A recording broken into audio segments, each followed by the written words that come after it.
વિસ્તારમાં કલોંજીના ફાર્મ ઉપર આપણે ખેડૂત પાસેથી પૂછી કે કલોંજીમાં એનો અનુભવ શું છે.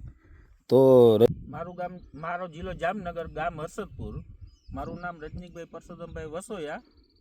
મેં આ વર્ષે આ કલોંજીનું વાવેતર કર્યું છે. કેટલા વીઘાની કલોંજી વાવી? આ કલોંજી 5 વીઘાની છે. પછી મને એમ થયું કે આમાં કંઈક નવું કરી જો કલોંજી કેવી થાય જોઈ. હવે આમાં તો કેટલા દિવસની થઈ છે કલોંજી? દિવસ 2.5 મહિના જેવું થયું છે. કેટલા રાઉન્ડ માર્યા દવાના? દવાનો રાઉન્ડ 1 માર્યો છે. પિયત કેટલા આપ્યા? પિયત 3. બરાબર.